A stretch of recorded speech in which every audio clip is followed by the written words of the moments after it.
Bun găsit la jurnal, sunt Monica Șuvăilă și vă invit să urmăriți cele mai importante evenimente ale zilei de la Făgăraș. Sfârșit de săptămână greu pentru oamenii legii. Pe drumurile din Făgăraș au avut loc mai multe evenimente rutiere, dintre care unul soldat cu urmări grave. Viteza l-a băgat în comă pe un băiat de 18 ani.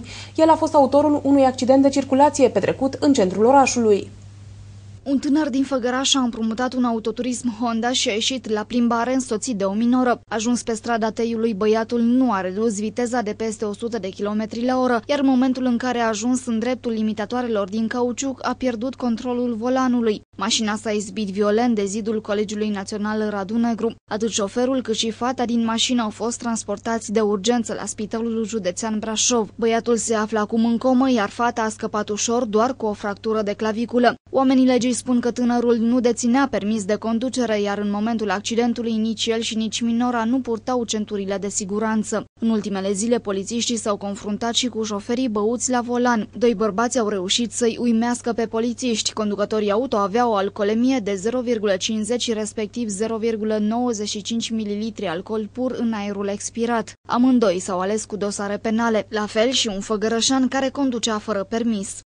Tot mai mulți tineri conduc vehicule fără a poseda permis de conducere sau fiind sub influența băuturilor alcoolice. Recomandăm celor care nu au permis de conducere sau celor care au permis de conducere și consumă băuturi alcoolice să nu se mai urce la volan.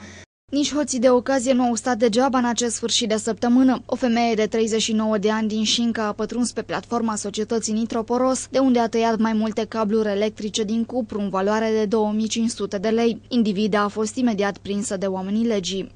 S-a sustras aproximativ 12 metri de cablu de curent de înaltă tensiune din cupru. Le-a fost înlăturat învelișul din PVC și ulterior a fost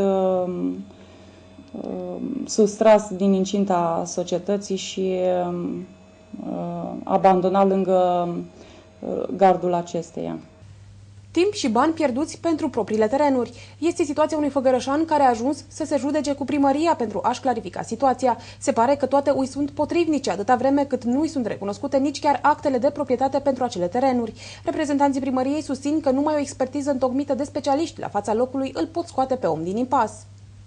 Un făgărășan care locuiește pe strada Toporașilor încearcă de mai bine de un an să-și clarifice situația terenurilor pe care le deține. Toată povestea a început după ce a vândut o suprafață de pământ pentru deschiderea unei afaceri. În acel moment a fost nevoie de actele terenului. Când a solicitat extractul de carte funciară, Aurel Fratu s-a trezit că din cele două parcele cumpărate în anul 1961 și înregistrate pe două numere topometrice, nu mai are decât una. Omul spune că i s-a transmis că un lot este radiat din anul 2002.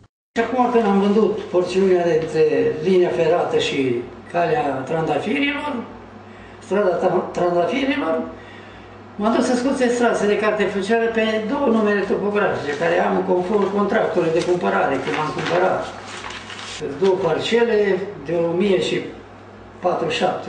Unul ni l-a dat și unul zice că nu mai există, ni l-a închis. Zice s-a închis. Și am fost la cartea funciară și am întrebat cine l-a închis. Zice, primăria, până la urmă. Am fost de vreo 3-4 ore, până n-am făcut gălăgie, nu am putut să-mi spune. Nu mai ai, nu. Omul spune că a dat în judecată primăria pentru a-și obține dreptul și că de un an se prezintă în instanță, a fost în audiențe, însă toate în zadar. Mai mult a cheltuit timp și mulți bani. Eu nu mi dau niciun bani, domnule. De ce să mai dau bani? Când eu am multe acte de cumpărare, eu n-am semnat nicăieri că am vândut din el ceva. Și ăștia a dat un răspuns la tribunal în scris. Că n-am încrederea în ce-a măsurat expertul când a fost, că s-au modificat granițele, dar de unde să modifice? Și acum am cerut la tribunal în rândul trecut să vie la fața locului tribunalul. Și azi când am fost, nu că să scoți un expert de la Brașov, juridic. Pe la cât costă? Pe la 15 milioane. Uite, eu nu mi-e dau niciun bani, vă rog că închideți procesul, că pe mine nu vă scoate nimeni de acolo. Dacă nu vreți să veniți la fața locului, să chemați și dumneavoastră primăria, că poate vine de dumneavoastră, și să vedeți la fața locului. Acolo, după acte, văd că nu ne putem înțelege nici cum. Proprietarul este supărat că nu poate să obțină nici măcar o rectificare de suprafață, atâta timp cât deține acte pentru teren. Dar ce să fac? Cu cine să mă lupt? Că primăria e contra. Am fost și la expertul de la primărie, zice, da, cunosc situația, mergem, facem, e treaba bună, se poate întabula restul ce ți-a rămas din ăla care s-a închis, dar acum s-a sucit, nu vrea să mai vie. Consilierul juridic al primăriei spune că neregula provine din faptul că în hârtiile de la dosar există o neconcordanță. Pe două acte diferite întocmite de același expert, același teren are mărimi diferite. Au fost 5 termene. Până acum de fiecare dată s-au trimis note de ședință sau întâmpinare. Ultima cu termenul din 26/6 ora 8:30, notă de ședință, prin care am zis că din consultarea documentelor se impune efectuarea unui raport de expertiză tehnică, în lipsa căruia considerăm acțiunea nedovedită. Și așteptăm acum instanța să se pronunțe. Conform procedurilor, reprezentantul primăriei spune că nu poate decât să recomandă o eventuală expertiză și numai instanța este îndreptățită să dea un verdict. Din punctul nostru de vedere este neclar.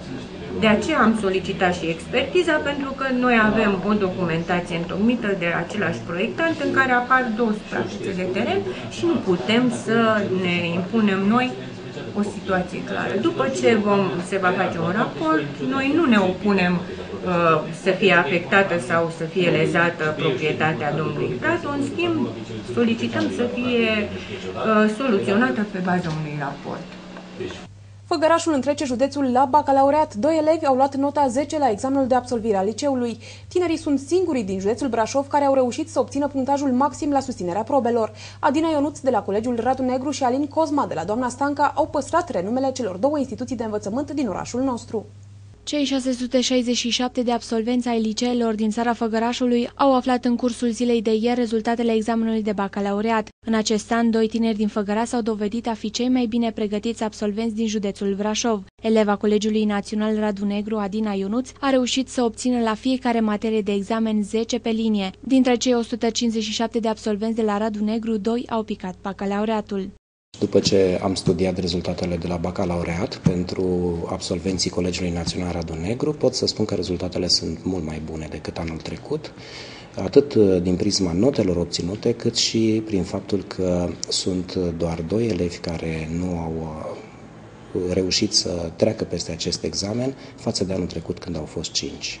Cea mai mare notă este 10, notă cu care noi ne lăudăm. Absolventa se numește Ionuț Adina, a absolvit specializarea matematică-informatică. Și un reprezentant al Colegiului Național, doamna Stanca, a reușit să obțină media 10 la bacalaureat. Este vorba despre Alin Cosma. De la acest liceu, dintre cei 96 de absolvenți, 2 nu au luat note de trecere la toate materiile de examen. Cea mai mare notă la BAC a unui fost elev de la grupul școlar Dr. Ioan Șenchea este de 9,76. Aici, dintre cei 148 de absolvenți, 17 au picat bacalaureatul. Liceul făgărășan cu cele mai slabe rezultate este și în acest an Colegiul Tehnic Aurel Vijoli, unde s-a înregistrat cel mai mare număr de elevi picați, 59. În țara Făgărașului, un singur absolvent de liceu a fost eliminat din examen. Este vorba despre elevul Colegiului Tehnic Alexandru Bărbat din Victoria. La acest liceu, dintre cei 69 de absolvenți, 39 nu au acumulat medie de trecere. La capitolul cei mai puțini elevi picați în această sesiune, liceul Ion Codru Drăgușanu din Victoria stă cel mai bine. Aici, dintre 49 de absolvenți, doar un singur elev a ratat bacalaureatul.